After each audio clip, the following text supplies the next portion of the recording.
I will invite first Mr. Masiulis, our host. Mr. Masiulis, Minister of Transport and Communication, if you can come as well. Sport is also in your portfolio. And then I want to invite Mr. Tālis Linkaits on my left, Minister of Transport and Communication of Latvia. I want to invite Mr. Bittel, Undersecretary of State of Ministry of Infrastructure, if you accept to sit nearby your neighbor.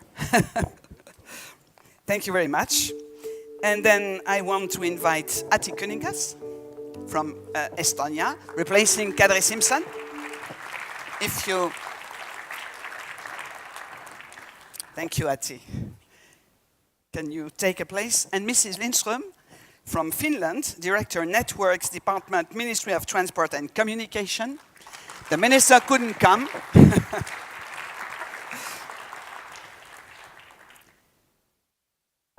So we are a bit short, and we have an important moment because we are in a period in which the critical decisions must be taken as we listen from Henrik Ololei. And we saw with Timori Maki that this infrastructure takes a very special place in our TEN-T network, very strategic for efficiency, very strategic for the connection. And it is the only one which is going on, sometimes with several difficulties, but also with a progress. And we need progress, and the ministers are the ones who can do it, but must also have the citizen support to succeed, because it's a very debated project in the different member states.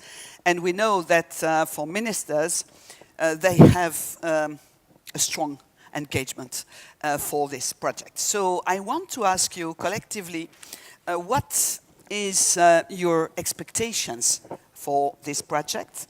And also, what do you say to citizens? What can they wait for?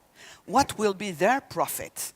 How this project is taking place in their life, in mobility, in jobs, in the prosperity of the economy, for the links between countries. So, can I ask Mr. Masiulis to begin? Thank you, Mr. Trautmann. It's a great pleasure and honor to be at this conference. And it's not the first conference and not the second. Already we should say that this project has begun many years ago. So it's not start, but I would rather say that we need to think about finish now. Because when you think about starting, it takes much longer. When you think about finish, you make everything much faster. So we have had our successes, we had our setbacks, but in general, all of us have more or less understanding what we can expect from Rail Baltica, where we are, and what are current challenges. In my opinion, our message to the citizens, to everybody who is following this project, is by delivering. Only by delivering we can make other people trust us, and we need tangible results, and as many and as fast as possible for us all to believe that this will happen. So, when it comes to Lithuania, we're very happy that the process of Rail Baltica construction towards the Latvian border is progressing. We will soon finalize land acquisition. So finally we'll have land in our hands, and we will start technical planning for the line, and we will put all our efforts we have to finish as fast as possible to Latvian border. Also, Kaunas was already connected to Rail Baltica, but ultimately we will connect Palemonas intermodal terminal rather soon, and this will be another tangible result when cargo on European gauge would be able to reach Kaunas without switching gauges on the border. So that will be another big step. One step, of course, is still as a work in progress. When today in Vilnius, in the capital of Lithuania, which comprises almost 40% of our GDP, but there is a technical question unsolved that Vilnius line is not yet on the same priority as rest of Rail Baltica line, as it is called as a missing link only, not in the same at the same status of other lines.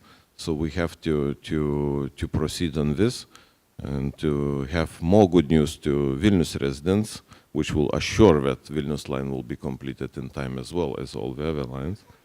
And last but not least, what everybody understands in Baltic states, and at least I can speak for Lithuania, that's military mobility.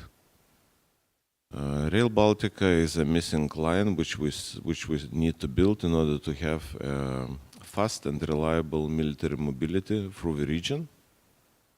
So this is another topic which is very important to our citizens. And in general, which has been said before, Baltic states are still being built as a countries. We're young countries and we are building our infrastructure. So Rail Baltica is simply a link which has to be built, as many other infrastructural links. So we have to do this.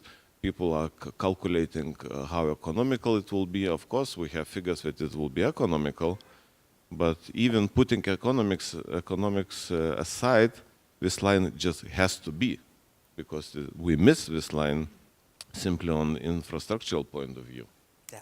So that probably would be to sum it up. Thank you. Thank you very much, Mr. Minister. Applause for the Minister of Transport and Communication of Lithuania. I just want to say one thing, that you can be sure that the part between Kaunas and Vilnius, you know, is a part, yes, will be built, is a part of the project, even if it's not totally the same than between three countries as a cross-border project. The difference is we have, in the case of Kaunas-Vilnius, a Lithuanian part of the project exclusively, but with the north-south line or south-north line, it's a cross-border project. So, but this is a condition to succeed, to be connected to the capital city of Lithuania, and the balance between the three capital cities need to have the same consideration. And this is also a good news for the budget, because it can be considered in the same way than the cross-border project. This was the result of the discussion with the Commission. So you can be glad. It will be done. It's necessary, you said it. And I just want to ask to Mr. Linkaits to take the floor after you, because it's your first neighbor in the Baltic states. So, Mr. Linkaits. Morning. I think you can speak in it. Yes. Good morning, Rail Baltic family. I see many familiar faces here. And I think our project is something that unites our neighboring countries, unites us all in achieving something that we really believe in it. Latvian public is not needed to be persuaded about Rail Baltic project. We've seen from opinion polls that almost everyone supports the project, sees the benefits of the project, and it really, I would agree with my colleague, it's simply a matter of implementation, of delivering results. People are eager to see how this railway line will look into reality, how it will operate, how it will help our everyday life. My good friend, Swedish diplomat Jan Lundin, he used to tell a story about two small Swedish towns. In 19th century, they were offered to have a railway station, to host a railway station when the railway line was built. And the decision of one town was that they will stay with a nice surrounding, will not be bothered by this strange railway or whatever is coming. And the other town decided that, okay, they will take this chance. And nowadays, there is one small village somewhere in Sweden, and there is a booming metropolis, the one who chose the railway station. So it means that this is opportunity, what we are building. Opportunity for our economy, for our citizens to have not only better connections, but also to have new job opportunities, to have new trade relations. The world is simply making us closer to each other. As regards implementation, I'm very glad that the project is proceeding well in Latvia. We have already designing a railway station in Riga airport. We have finalized procurement for Riga Central Station design and build producer. We are announcing designing of the whole other sections of the Latvian line. So I'm very confident that we will manage to achieve both the timeline and also the expectations of people. Thank you very much. Applause for the Minister of Latvia. So we had a private discussion yesterday, and you said that you are very much supportive for the project, but you want that this year we can go to a step of no return, and you want to see the realization. So I think this goes directly to the ears of the CEO, Timo Riihimäki, because he knows well the challenges now. I hope so. He's learning the complexity of how this project is made, and of course he must be courageous, he must be talentuous, he must be constant in the work. It's an enormous job, and with a marvelous team, I must say so. But in the room there is also Matthias Rutte. Matthias Rutte is my colleague for ERTMS, and you know that to go for an efficient, new railway infrastructure, ERTMS is a critical technology.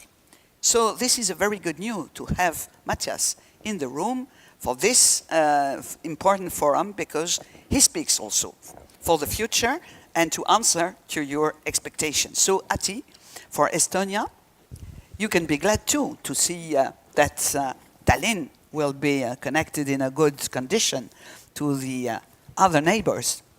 What do you think? You are constantly present to all task forces and meetings, and I thank you very much with your colleagues. So you have concrete feeling about the project. Yeah, concrete feeling how it's going, but still would very much like to see what has happened in 20 years, what it actually brings to us. And in that sense, I'm really positive. I think this is paradigm changing still, but we don't realize today. A few years ago, maybe it was in the first conference, it was shown this time and space in different spots in Europe, and how actually in time manner, how all the Central Europe was together, and our Baltic states, especially Estonia, somewhere in the other part of the globe. And if you look at the numbers right now, Tallinn Airport, 3 million passengers, average travel time something 6-7 hours. Tallinn Port, mainly passengers to Finland, more than 10 million passengers, average time 2.5 hours. And maybe if we go to extreme, then Tallinn public transport, 150 million passengers. So actually, if it's in time manner, easy to go to job, to leisure, to cafe, it brings itself some people. So I think especially Riga will be like Pärnu today for Estonia. But Pärnu, nobody even realizes, is going to be like Keila, one spot which is suburban area in Tallinn where everybody commutes to work in the morning and in the evening. So all these kind of changes we are probably going to see, what we don't see today and even don't realize. Of course, also some new spots along the way. If you start designing it, then everybody said, especially small villages, that as far as possible from our house. Now actually everybody wants to see that there are going to be local stops as well. And I think as usually with rivers and railways, there are going to be businesses and living areas beside the railway in the future. So everybody is moving back now. If they realize that it's coming, then the mentality is also different. Because yes, where the river flows, then usually it's watering the plants, and the plants start also to grow there. And I think the Rail Baltic is a very similar example in the future. Okay, but for introduction. Thank you very much. Thank you. Applause for Ati Kuningas. So, we have very good friends, and it was said Poland is coming in from a period now of time, working hard for the connection to Lithuania.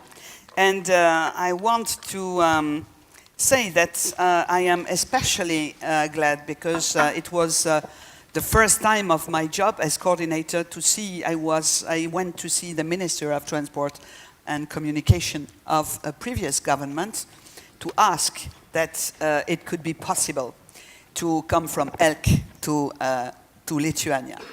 And this was not so easy. But now Poland is going so quickly with new steps, and perhaps you want to say really why and how you are going now to the success and the progress of the project.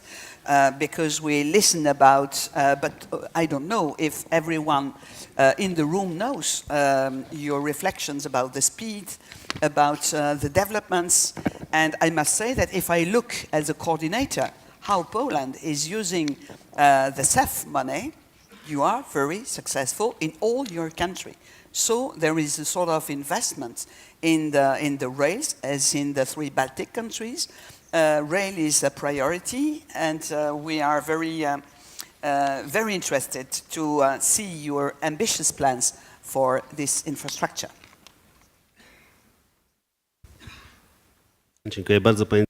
Thank you very much, Mrs. Director, for your kind words. Indeed, we do all possible, and we take all efforts for us to implement this project on time, as soon as possible, in the shortest possible time, I'd say. No doubt that we have to explain on how important this investment is to public at large, because in our family we don't have to express a lot of support words, but public at large need to have some explanation for that, and we of course have taken into consideration presentation of Director Holloway, who provided very good basis, and will use it for future for our sake in order to support the investments and explain all efforts and so to say possible steps that will be achieved. Let me concentrate on 2 economic reasons on why it is important to be included into the TEN-T network, and also use possibilities of corridors to transport both passengers and cargo. Because this development, this impetus for development, no doubt for Poland and the Baltic states and Finland, no doubt is very much visible, is very positively seen and perceived, and it's obvious that it will be implemented. The second element is linked with military and security. It is also very important, and we have to underline and emphasize within the framework of this initiative, because it is very important to remind also public at large about this element and reason our opinions taking into consideration it. We also undertake much steps, And if some of you would like to see how it looks, this Rail Baltica, I invite you to see Warszawa-Sadowny, this section, because there we have already built, constructed the section of Rail Baltica. The works are continued and they will be also directed to increase of the speed. It is very open way to coordinate the speed in between ourselves and also secure technical requirements. It is very important to avoid any differences or gaps and to secure this project, as you mentioned, seamlessly.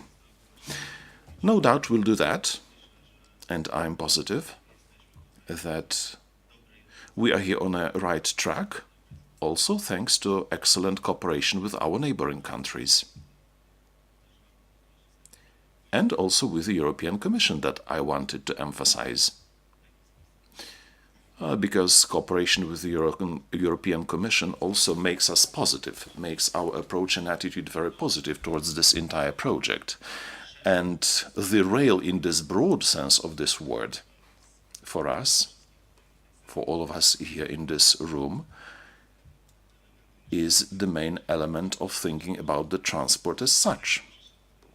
And director and also Timo, our new director, joined us from the aviation sector, which is also a good sign for us, because aviation is important, but rail should not lag behind it. Thank you. Applause for Mr. Bittel. Thank you very much. So we see that the ministers, the message began with, it is just an infrastructure which is necessary. All the aspects were developed by each of them. And I turn to Mrs. Lindström, because Finland was the first country speaking about mobility as a service. And in the intention of joining Rail Baltica, this is a very important, not only for, as Ati Kuningas said, for the development of the travelers, for cargoes, but it's also important because we have an Arctic perspective.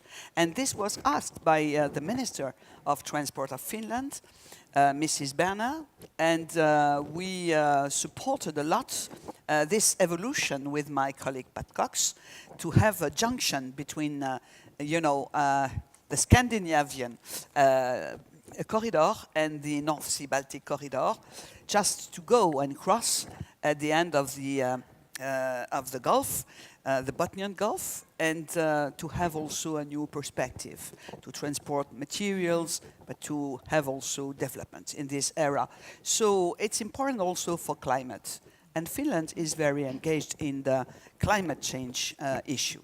Please, Mrs. Lindström. Thank you very much, Madam Trautmann. It's a great honor to be here today, and if you allow me just a very short introduction comment here. Here, as has been mentioned several times here already today, the government of Finland decided on the 1st of February this year to start the negotiations to join the Rail Baltic joint venture. And this decision was part of a very large railway investment package in our country. And a state-owned company was established and to finance large-scale railway transport investments. And this company has 5 subsidiaries, one of them being the Rail Baltica company. And the railway transport or projects actually are very high on the political agenda in Finland for the moment. And I think this was maybe one of the reasons why it was so very easy to make this decision to join the Rail Baltic, also politically in our country. And as Mrs. Trautmann mentioned, also for us, the services for the customers and also the climate aspects are very important for us, and this also made this decision actually quite easy to make. And Mr. Hololei mentioned here earlier in his speech that he's hoping for a very speedy negotiations process, and we do share this hope with you very much, and assure that we will do everything in our power to make it as speedy and fluent as possible. So just as a short introduction, and after this I'll just like to say that we are looking very much forward to becoming a real member of the Rail Baltica family. Thank you. Thank you very much. So, applause for Mrs. Lindström. So you see that the family is attractive. And we can understand that because Rail Baltica is the project of a century. It's not just a necessary infrastructure. We began to speak about it, and I remember because I was in the European Parliament in '98, and this was also for all the aspects, infrastructure for transport, but also for safety, security. And we know that it's important that we can succeed in the transfer from road to rail, because also Via Baltica is crowded, if I can say, with many accidents, and it's a preoccupation of the Commissioner to diminish the number of accidents in all the TEN-T network, if I can say, in all the countries, but also especially in this zone. So the Rail Baltica has also this aspect, safety on mobility, and this is one of the main things. As coordinator, I see that there are some questions about all these infrastructure prepared for travelers or for cargoes like terminals. Do you think, ministers, that everything will be ready in cities and for terminals to have the best results? Mr. Masiulis, what do you think about it? I know you work hard. Everybody Everybody here yes. works hard. It's a demanding project. Indeed, in Lithuania, coordination between Rail Baltica team and city governing is very tight. So all cities connected to Rail Baltica are adjusting their plans accordingly. Vilnius has even made a concept. I have to read it. It's called Vilnius Connect. It's a transformation of a railway station district. The whole district will have completely new look at the time Rail Baltica will be connected. So city is planning big reshuffling within Vilnius to have using opportunity of Rail Baltica coming in. Kaunas planning is done also according to Rail Baltica plans, as well as Panevėžys, which is on the road. So we will be ready and we are waiting for it. Thank you very much. Mr. Linkaits, you spoke yesterday about regional connections to Rail Baltica to have the best effect. Yes, I believe that in Latvia the benefit of Rail Baltica is seen not only connecting us between Baltic states or Latvia and Europe, it's also the regional aspect and connection, multimodality aspect, where we connect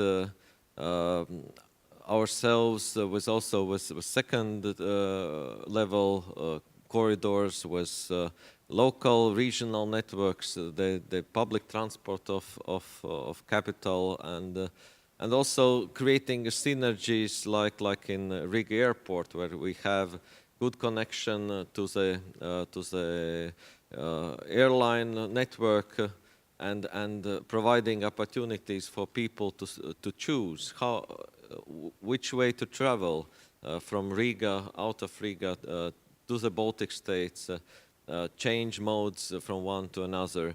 So I see this multimodality aspect as a very important, and in my daily life I encourage local municipalities to work closer with Rail Baltica project in order to achieve the best possible connection and best possible solutions also during the designing phase of the project.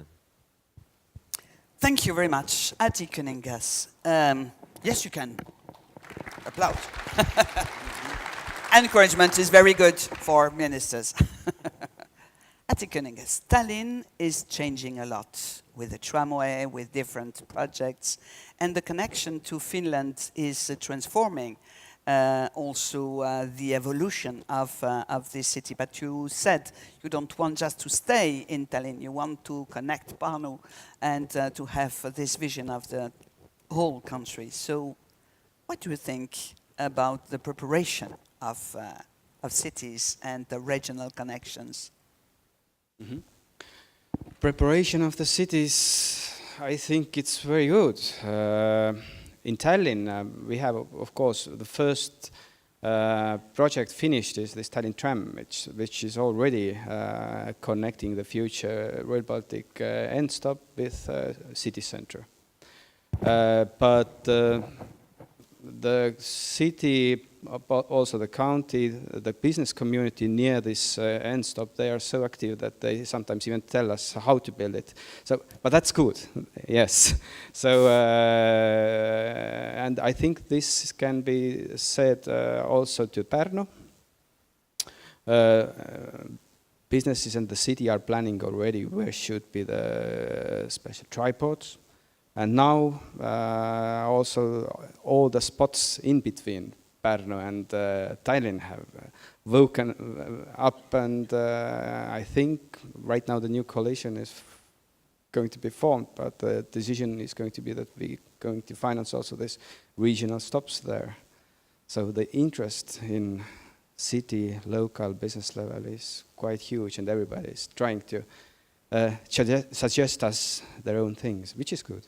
Yeah. Okay, so when people begin to desire the infrastructure, look on the price of the ticket and the frequency of the trains, then it is the total success. So, in Warsaw, you said we have to show this connection between Warsaw and Sadownie, but I know that you have also some ideas for terminals very important for the Rail Baltica evolution. Yes, of course, the entire project must be put in a local framework, and this is a very important task for government agencies, but also for our local governments who notice that public transport is the future. They notice that good public transport is an impulse for development. They notice that in the surroundings of railways, with intermodal nodes, is a factor that has a tremendous importance on those local communities. This approach gives us, results in a lot of pressure on us, so that we put additional stops. Even the fastest trains, everyone wants to have our Pendolino trains in their commune, and to say that the stop is there.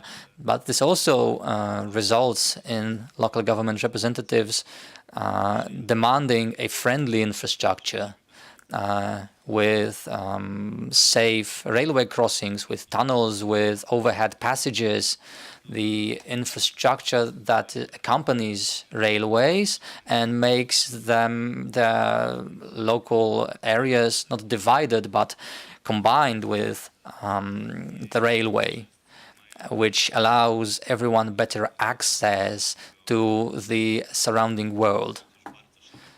To be, well, very broad, we take actions that show the directions for the development, to make better use of transport corridors and more intensive use of those corridors, and that they will benefit everyone. Of course, we witness conflicts. These are unavoidable because we all know that it is good to have a bus stop, but it is better if it is located 20 meters from our land, possibly at our neighbor's plot, so that it is near to us, but not on our land. But as part of dialogue and with good justification, we are able to solve these problems, and I believe that the local governments will support us in this endeavor. Thank you very much. So you see that ministers, they concretely speak about the project. We can imagine it. So thank you very much, Mr. Bittel. Then in Finland, there are elected people mobilized for the Rail Baltica. I say hello to Ossi Savolainen from the Uusimaa region, and we work in cooperation And I'm very glad to see that with several cities and regions, we have in the corridor real cooperation. So this is very important, perhaps not to have too many stops, because the speed of the, we cannot interrupt, but we need to organize the circulation and the connection to regions and cities. And this will be really important because cities can also be bottlenecks if railway stations, for example, are not so well organized. So what do you think about Finland? Because Finland is really a part of it, even if there is a part of sea between. Yes, there is. Well, first of all, it goes without saying, and I think I said it already previously, that Rail Baltica as a project is a very important one for us. And we have been for, let's say, decades repeating the same phrases that Finland is like an island and we are in the peripheral of Europe and that we can do nothing about our geographical location. And another basic fact is, of course, that Finland has always been and is very, very dependent on sea transportation. And now, thanks to Rail Baltica, finally, there seems to be actually a change in sight for this. And this makes us, of course, very hopeful. And Rail Baltica will be a new alternative route between us and Europe's central market areas. And it's always good, of course, to have alternatives. And in case of transport disruptions caused by, for example, let's say severe ice conditions or something else. And a new transport route also means more competition, which means which will lower our logistical costs. And this is, of course, a very important issue also on a national level, goes without saying. And in the long term, again, we see that Rail Baltica is an integral part of a plan to improve our logistical position and connection with EU and with the Arctic Ocean. So from our viewpoint, freight transport is maybe the number one when it comes to Rail Baltica and the most important part. But we should not forget the passenger transport either. And Rail Baltica will provide very interesting new insights for tourism also, for example, not to forget that.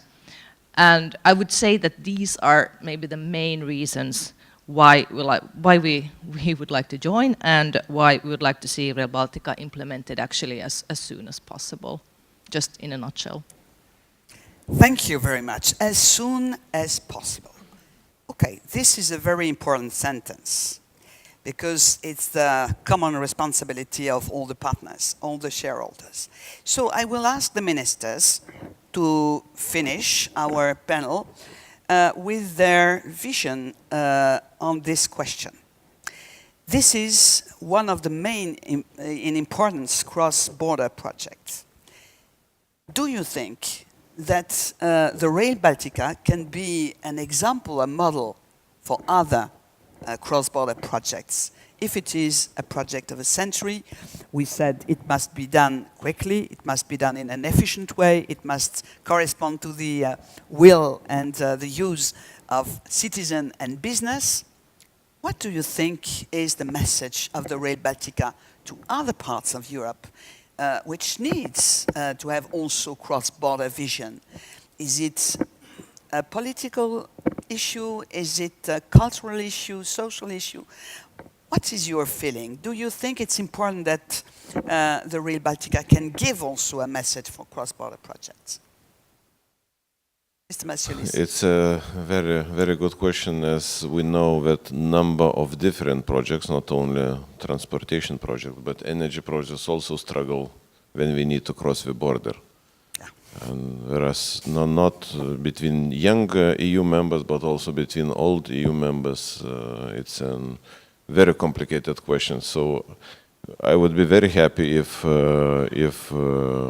ultimately this project will be taken as an example for other cross-border projects to be made. It will inspire other people that it is possible, it is feasible, and you don't need to take 10, 20, or I don't know how many years in certain cases to connect. And when we talk about better European connections, there are not so many examples of cross-border. If you would take, for example, automotive driving, for example, there are no projects in Europe for where cross-border testing bed would be created. We're trying one to make with Poland now. We had signed an agreement to make a testing bed on Via Baltica. Also, we are discussing with Latvia, Estonia. So, small countries can show also big countries that things are possible and feasible. Thank you. Thank you very much. Mr. Bittel, do you agree with your neighbor? I think so. Yes, definitely so. No doubt. We could easily say that Rail Baltica is the evidence of the fact that dialogue and cooperation brings effects, brings successes. Even if it is a very complex project, even if it's a very complex technically project and which is issue for all of us. Looking through this perspective, it is the model which will be followed. It will be enhanced, because you can always enhance something, and it will be also a good example to follow for other countries and regions, because no doubt we have to base our infrastructural projects on a cooperation, on dialogue between and among states, and as Mr. Minister, you were very rightly mentioned, that Rail Baltica is this good, Via Baltica is this very good example of land road implementation, and Rail Baltica is the equivalent of Via Baltica, just in the other format, in the other shape. So we have this opportunity to work together, and thanks to that, our contribution is also important, should not be undermined. Thank you. Yes, we don't undermine your contribution. It's very important. Thank you. So, I turn to Mr. Linkaits. You are in the middle of the 3 Baltic countries, and you are in a strategic position, going north, going south. It's important that all the cross-border problems can be solved to be very well connected. So, what do you think? Is it can it be a model? Yes, I think so. In 1994, the ministers responsible for spatial planning and development of the whole Baltic Sea region came together in Tallinn, and then they realized that there is a missing link, the connection between 3 Baltic countries. And actually the aspirations of the ministers at that time was that we need high-speed railway line to travel all around the Baltic Sea.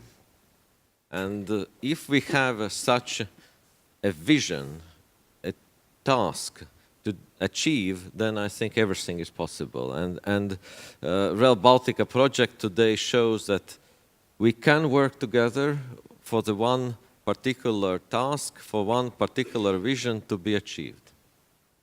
Thank you very much. Sometimes I speak about the maritime loop in the Baltic and the loop of ports. But we have, with the Rail Baltica, also the land loop, if I can say, because it's also very important that cooperation can be increased by the Rail Baltica. For the 2 neighbors, Finland and Estonia, dear Ati, you are a model of cooperation between Helsinki and Tallinn, if I can say. So how do you perform, and what do you want to do more for this example?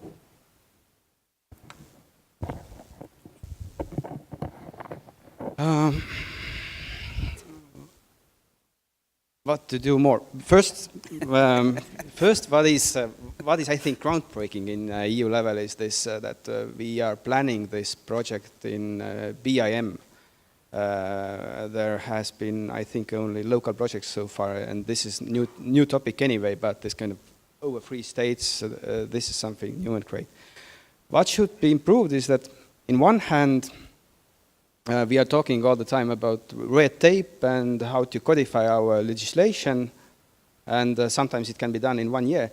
But between the states, we always find that, okay, our legislation doesn't allow to do that, and this doesn't that, and different juridical systems. But actually we should think the same way, that if it makes sense, then actually in half a year or 1 year we can change the legislation, not to bind ourselves with the project. Yeah. So one very positive thing, another recommendation for further more positive outcomes. Thank you very much. Juridic aspects and regulation is sometimes a burden. So we finish with you, Mrs. Lindström. We want to go north. Well, as a newcomer in this project, I won't go into details in that one, but maybe in general about cooperation between countries. Of course, sometimes it's very easy and sometimes it takes a little bit more work. But I think that if you have the goal, is the common goal, that what you are aiming for is the same, and you all have the same let's say, insight for that, then we all have our national interests. But if the goal is the same, then everything is possible. Then it's just a little bit of hard work, but everything is possible. So everything is possible. Thank you for all the ministers.